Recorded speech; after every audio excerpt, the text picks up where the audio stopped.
ఓం శాంతి. ఈరోజు Murali date 1 August 2025. బాబా చెప్తున్నారు, మధురమైన పిల్లలు, తండ్రికి పిల్లలైన మీరే ప్రియమైన వారు. మిమ్మల్ని సర్దిద్దేందుకే తండ్రి శ్రీమతంను ఇస్తున్నారు. సదా ఈశ్వర్య మతంను అనుసరించి స్వయాన్ని పవిత్రంగా చేసుకోండి. ప్రశ్న: విశ్వంలో శాంతి స్థాపన ఎప్పుడు, ఏ విధానంతో జరుగుతుంది? జవాబు: మహాభారత యుద్ధం తర్వాతనే విశ్వంలో శాంతి ఏర్పడుతుందని పిల్లలైన మీకు తెలుసు. కానీ దీని కొరకు మొదటి నుండే ఏర్పాట్లు చేసుకోవాలి. మీ కర్మాతీత స్థితిని తయారు చేసుకునేందుకు కష్టపడాలి. సృష్టి ఆది మధ్యాంతాల జ్ఞానాన్ని స్మరించి తండ్రి స్మృతి ద్వారా సంపూర్ణ పావనంగా అయినప్పుడే ఈ సృష్టి పరివర్తన అవుతుంది. పాట: నేడు మానవుడు అంధకారంలో ఉన్నాడు. ఓం శాంతి. ఇది భక్తి మార్గంలో పాడిన పాట. మేము అంధకారంలో ఉన్నామని పాడతారు. ఇప్పుడు మాకు జ్ఞానాన్ని, జ్ఞాన 3వ నేత్రంను ఇవ్వమని జ్ఞానసాగరుణ్ణి వేడుకుంటారు. మిగిలినంతా అజ్ఞానమే. కలియుగంలో అందరూ అజ్ఞాన అసురి నిద్రలో నిద్రిస్తున్న కుంభకర్ణుళ్ళు అని కూడా అంటారు. జ్ఞానమేమో చాలా సులభం. భక్తి మార్గంలో అనేక వేదశాస్త్రాలు మొదలైనవి చదువుతారు. హఠయోగాలు చేస్తారు. గురువులు మొదలైన వారిని ఆశ్రయిస్తారు. ఇప్పుడు వాటన్నిటినీ వదిలేయాల్సి వస్తుంది. ఎందుకంటే వారు ఎప్పుడూ రాజయోగం నేర్పించలేరు. తండ్రి అయితే రాజ్యాన్ని ఇస్తారు, మనుషులకు ఇవ్వలేరు. అందుకే సన్యాసులు సుఖం కాకిరెట్టతో సమానమని అంటారు. ఎందుకంటే వారు ఇల్లు వాకిళ్ళు వదిలి వెళ్ళిపోతారు. ఈ జ్ఞానాన్ని జ్ఞానసాగర్లైన తండ్రి తప్ప ఇంకెవ్వరూ ఇవ్వలేరు. ఈ రాజయోగాన్ని స్వయం తండ్రి అయిన భగవంతుడే నేర్పిస్తారు. మనుషులను పావనంగా చేయలేరు. పతిత పావనులు ఒక్క తండ్రి మాత్రమే. మనుషులు భక్తి మార్గంలో చాలా చిక్కుకుని ఉన్నారు. జన్మలుగా భక్తి చేస్తూ వచ్చారు. స్నానాలు చేసేందుకు వెళ్తారు. కేవలం గంగా స్నానానికే కాదు, ఎక్కడ నీటి ముడుగలు, ఎక్కడ నీటి చెరువులను చూసినా వాటిని కూడా పతిత పావనిగా భావించి స్నానాలు చేస్తారు. ఇక్కడ కూడా గోముఖం ఉంది. జలపాతం నుండి నీరు వస్తుంది. బావిలోని నీటిని పతిత పావని గంగగా భావించరు. ఈ గోముఖంను కూడా తీర్థస్థానమని మనుషులు భావిస్తారు. చాలామంది మనుషులు భావనతో అక్కడికి వెళ్ళి స్నానాలు చేస్తారు. పిల్లలైన మీకిప్పుడు జ్ఞానం లభించింది.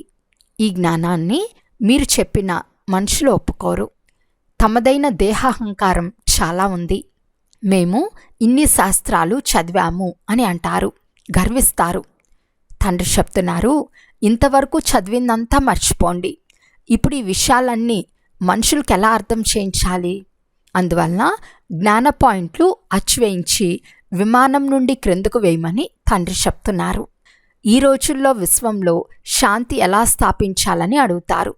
మంచి సలహానిచ్చిన వారికి బహుమతి లభిస్తూ ఉంటుంది. ఇప్పుడు వారు శాంతిని స్థాపించలేరు.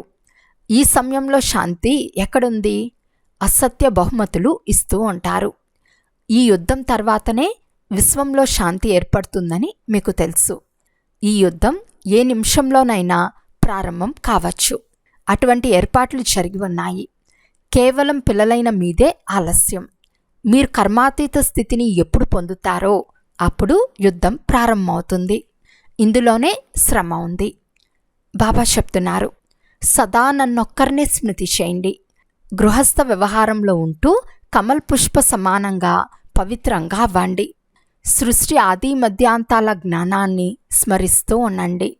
డ్రామానుసారం కల్పకృతం వలె విశ్వశాంతి స్థాపన జరుగుతుందని మీరు రాయవచ్చు. విశ్వంలో శాంతి సత్యుగంలో ఉండేదని కూడా మీరు తెలుపవచ్చు. ఇక్కడ తప్పకుండా అశాంతే ఉంటుంది. అయితే చాలామంది మీరు చెప్పే మాటలు నమ్మరు. ఎందుకంటే వారు స్వర్గంలో వచ్చేవారు కారు. అందువలన శ్రీమతంను అనుసరించరు. ఇక్కడ కూడా చాలామంది శ్రీమతానుసారం పవిత్రంగా ఉండలేకపోతున్నారు. శ్రేష్టాతి శ్రేష్టమైన భగవంతుడే మీకు మతంను ఇస్తున్నారు. ఎవరైనా తప్పుడు పనులు చేస్తూ ఉంటే భగవంతుడు నీకు మంచి మతంను ఇవ్వాలని అంటారు కదా. ఇప్పుడు మీరు ఈశ్వర్య మతంను అనుసరించాలి. 63 జన్మలు మీరు విశ్వసాగరంలో మునకలు వేశారని తండ్రి చెప్తున్నారు. వారి పిల్లలతో మాట్లాడతారు. తన పిల్లలను మాత్రమే తండ్రి సంస్కరిస్తారు కదా. ప్రపంచం అంతటినీ ఎలా సంస్కరిస్తారు? వెలుపలి వారు పిల్లలైన మీ ద్వారా తెలుసుకోవాలని తండ్రి చెప్తారు. తండ్రి బయట వారితో మాట్లాడలేరు. తండ్రికి పిల్లలే ప్రియమైన వారు. సవితిపుత్రులుంటే ప్రీతి ఉండదు. లౌకిక తండ్రి కూడా సుపుత్రులైన పిల్లలకు మాత్రమే ధనంనిస్తారు. పిల్లలందరూ సమానంగా ఉండరు. తండ్రి కూడా చెప్తున్నారు, నా పిల్లలుగా అయిన వారికే వారసత్వంను ఇస్తాను. ఎవరు నా వారుగా అవ్వరో వారు జీర్ణం చేసుకోలేరు, శ్రీమతంను పాటించలేరు. వారు భక్తులు. బాబా అనేక మందిని చూశారు. ఎవరైనా గొప్ప పేరుగల సన్యాసి వస్తే వారికి అనేక మంది శిష్యులు తయారవుతారు. చందాలు వసూలు చేస్తారు. ఇక్కడ చందాలు వసూలు చేయమని చెప్పరు. మీరిక్కడ ఏ బీజంను నాటుతారో దాని ఫలంను 21 జన్మలకు పొందుతారు. మనుషులు దానం చేస్తే ఈశ్వర అర్థం మేము దానం చేస్తున్నామని భావిస్తారు. ఈశ్వర అర్పణం లేక కృష్ణ అర్పణం అని అంటారు. కృష్ణుని పేరు ఎందుకు చెప్తారు?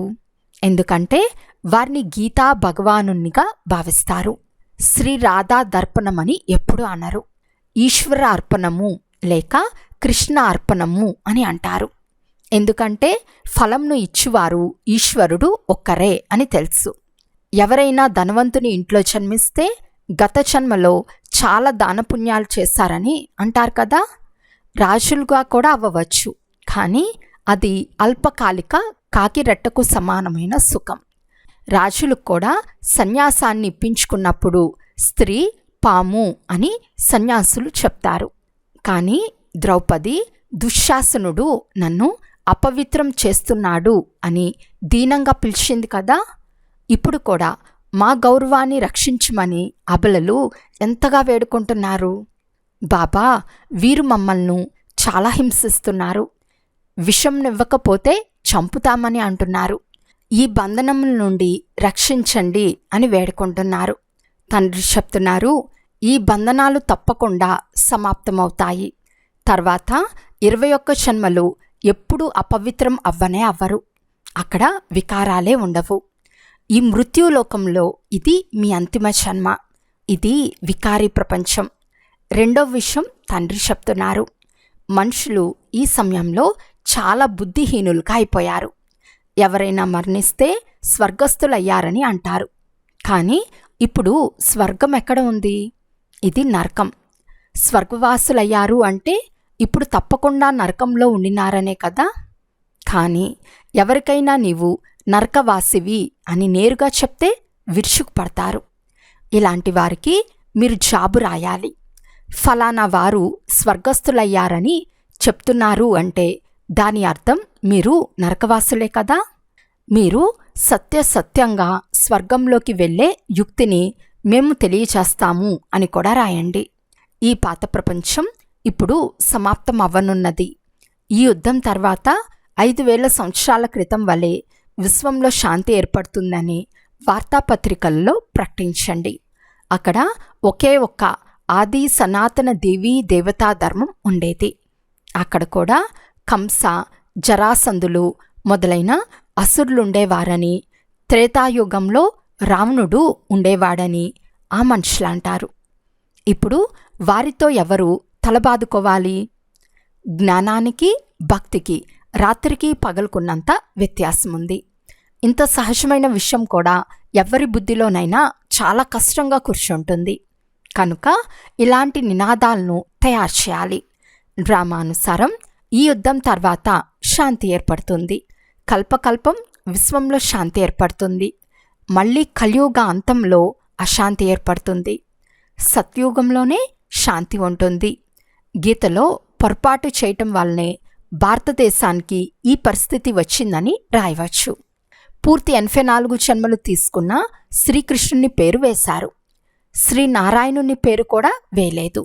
అతనికి 84 జన్మల్లో కొంతకాలం తక్కువ అని చెప్పాలి కదా. కృష్ణునికి పూర్తి 84 జన్మలు ఉంటాయి. పిల్లలను వజ్ర సమానంగా చేసేందుకు శివబాబా వస్తున్నారు అంటే వారిని ధరించే శరీరం కూడా అలాంటి బంగారంగా ఉండాలి. ఎందుకంటే అందులో తండ్రి ప్రవేశించాలి కదా. ఇప్పుడు ఇతన్ని బంగారంగా చేసేందుకే వెంటనే నీవు విశ్వమంతటికీ అధికారిగా అవుతావని సాక్షాత్కారం చేయించారు. ఇప్పుడు సదా నన్నొక్కరిని మాత్రమే స్మృతి చేయాలి, పవిత్రంగా అవ్వాలి అని చెప్పిన వెంటనే పవిత్రంగా అవ్వటం ప్రారంభించారు. పవిత్రంగా అవ్వకుంటే జ్ఞానధారణ జరగదు. పులిపాల కొరకు బంగారు పాత్ర కావాలి. ఇది పరంపిత పరమాత్మ ఇచ్చిన జ్ఞానం. ఈ జ్ఞానాన్ని ధారణ చేసుకునేందుకు బంగారు పాత్ర కావాలి. పవిత్రమైతేనే ధారణ జరుగుతుంది. పవిత్రత ప్రతిజ్ఞ చేసి క్రింద పడితే స్మృతి యాత్ర సమాప్తమైపోతుంది, జ్ఞానం కూడా సమాప్తమైపోతుంది. కామం మహాశత్రువు అని భగవంతుడు చెప్తున్నారని వారెవ్వరికీ చెప్పలేరు. వారి బాణం తగలనే తగలదు. తర్వాత వారు ఇతరులను మేల్కొల్పుతూ స్వయం అజ్ఞాన నిద్రలో నిద్రించువారిగా అవుతారు. ఎలాంటి వికారమూ ఉండరాదు. ప్రతిరోజు లెక్కాచారం రాయండి. తండ్రి ఎలా సర్వశక్తివంతులో మాయ కూడా అలా సర్వశక్తివంతమైనది. అర్ధకల్పం రావణ రాజ్యం నడుస్తుంది. దీనిపై విషయం ఒక్క బాబా తప్ప ఇతరులెవ్వరూ కలిగించలేరు. డ్రామానుసారం రావణ రాజ్యం కూడా తప్పకుండా అవ్వనే అవ్వాలి. భారతదేశపు ఓటమి గెలుపుల పైననే ఈ నాటకం తయారు చేయబడింది. ఈ తండ్రి పిల్లలైన మీకు మాత్రమే అర్థం చేయిస్తారు. ముఖ్యమైనది పవిత్రమయ్యే విషయం. పతితులను పావనంగా చేసేందుకే నేను వస్తానని తండ్రి చెప్తున్నారు. కానీ శాస్త్రాల్లో పాండవ కౌరవుల యుద్ధం, జూదం మొదలైనవి చూపించారు. ఇటువంటి విషయాలు అక్కడ ఎలా జరుగుతాయి? రాజయోగ విద్య ఇలా ఉంటుందా? యుద్ధ మైదానంలో గీతా పాఠశాల ఉంటుందా? జనన మరణ రహితుడైన శివబాబా ఎక్కడా? పూర్తి 84 జన్మలు తీసుకునే కృష్ణుడెక్కడా? కృష్ణుని అంతిమ జన్మలోనే బాబా వచ్చి ప్రవేశిస్తారు. జ్ఞానం ఎంత స్పష్టంగా ఉంది. గృహస్థ వ్యవహారంలో ఉంటూ పవిత్రంగా కూడా అవ్వాలి. ఇద్దరూ కలిసి ఉంటూ పవిత్రంగా ఉండటం అసంభవమని సన్యాసులు అంటారు. మీకు ఏమీ ప్రాప్తించదు కనుక మీరు ఎలా ఉండగలరు అని ఆ సన్యాసులకు చెప్పండి. ఇక్కడ మాకు చక్రవర్తి పదవి లభిస్తుంది. నా కొరకు కుల గౌరవాన్ని కాపాడమని తండ్రి చెప్తున్నారు. ఇతని వయసుకు గౌరవం ఇవ్వమని శివబాబా చెప్తున్నారు. ఈ ఒక్క అంతిమ జన్మలో పవిత్రంగా ఉంటే స్వర్గానికి యజమానులుగా అవుతారు. మీ కొరకు మీరే కష్టపడతారు. ఇతరులెవ్వరూ స్వర్గంలోకి రాలేరు. ఇక్కడ మీ రాజధాని స్థాపన అవుతూ ఉంది. ఇందులో అందరూ కావాలి కదా. అక్కడ మంత్రులు ఉండరు. రాజులకు సలహాలు తీసుకునే అవసరం ఉండదు. పతిత రాజుల వద్ద కూడా ఒకే మంత్రి ఉంటాడు. ఇక్కడ ఎంతమంది మంత్రులున్నారో చూడండి. పరస్పరం కొట్లాడుకుంటూ ఉంటారు. తండ్రి అన్ని చిక్కుముడుల నుండి రక్షిస్తారు. తర్వాత 3000 సంవత్సరాల వరకు ఏ యుద్ధాలు జరగవు. జైళ్ళు, కోట్లు మొదలైనవి ఉండవు. అక్కడ సుఖమే సుఖం ఉంటుంది. ఆ సుఖం కొరకు పురుషార్థం చేయాలి. మృత్యు తలపై నిలిచి ఉంది. స్మృతి యాత్ర ద్వారా వికర్మాచితులుగా అవ్వాలి. సర్వులకు మన్మనాభవ అని తండ్రి సందేశంనిచ్చే సందేశకులు మీరే. అచ్చా, మధురాతి మధురమైన అపురూపమైన పిల్లలకు మాతాపిత బాప్దాదాల ప్రియ స్మృతులు మరియు గుడ్ మార్నింగ్. ఆత్మిక పిల్లలకు ఆత్మిక తండ్రి నమస్తే. ఆత్మిక తండ్రికి ఆత్మిక పిల్లల యొక్క ప్రియ స్మృతులు మరియు నమస్తే నమస్తే నమస్తే.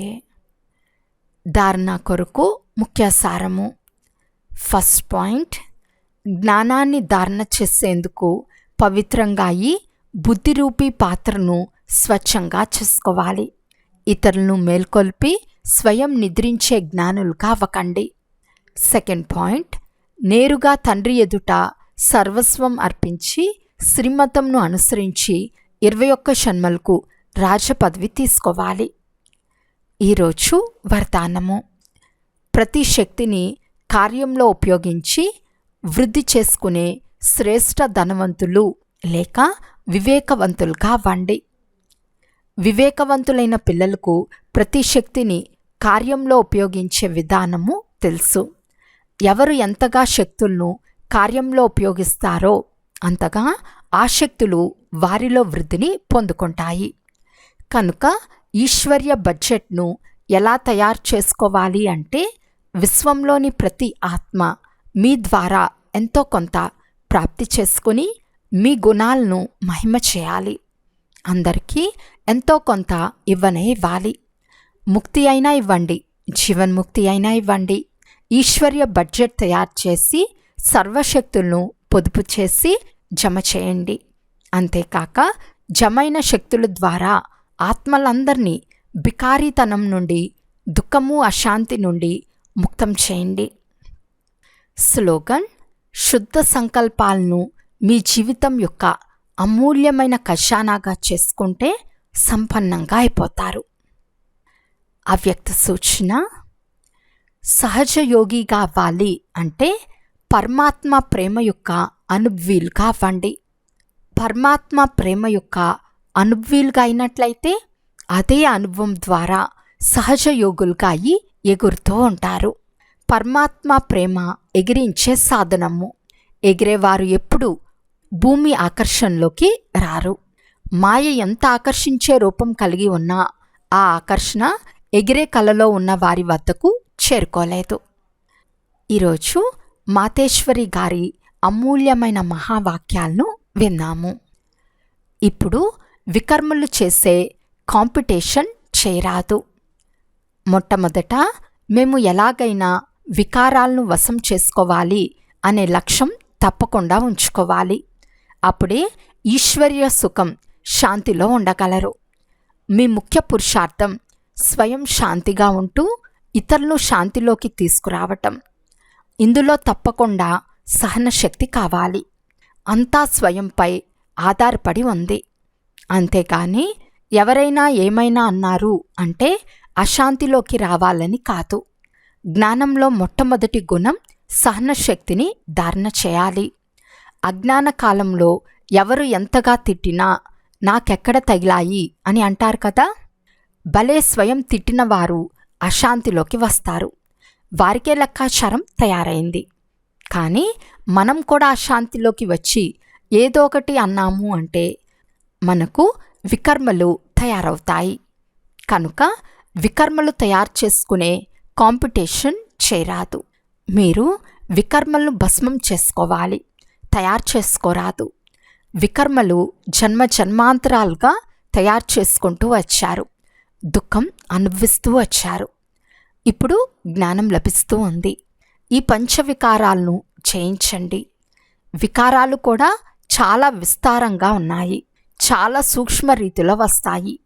ఈర్ష్య వచ్చినప్పుడు వీరు ఇలా చేశారు, నేనెందుకు చేయరాదు అని అనుకుంటారు. ఇది చాలా పెద్ద తప్పు. మీరు స్వయాన్ని తప్పు లేకుండా చేసుకోవాలి. ఒకవేళ ఎవరైనా ఏమైనా అంటే ఇది కూడా ఒక పరీక్ష. నాలో ఎంత సహనశక్తి ఉందో పరిశీలించుకోవాలి అని భావించండి. ఒకవేళ ఎవరైనా నేను అలా సహించను అని అంటూ ఒక్కసారి ఆవేశంలోకి వచ్చినా చివరికి ఫెయిల్ అవుతారు. ఎవరు అన్నారో వారే స్వయం చెడిపోతారు.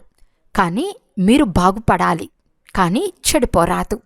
అందువలన మంచి పురుషార్థం చేసి జన్మ జన్మాంతరాలకు మంచి ప్రాలబ్ధాన్ని తయారు చేసుకోవాలి. పోతే ఎవరైతే వికారాలకు వశమై ఉన్నారో వారిలో భూతం ప్రవేశమై ఉంటుంది. భూతాల భాషయే అలా ఉంటుంది. అయితే ఎవరైతే దేవాత్ములుగా ఉంటారో వారి భాష దైవీ భాషగానే వెలువడుతుంది.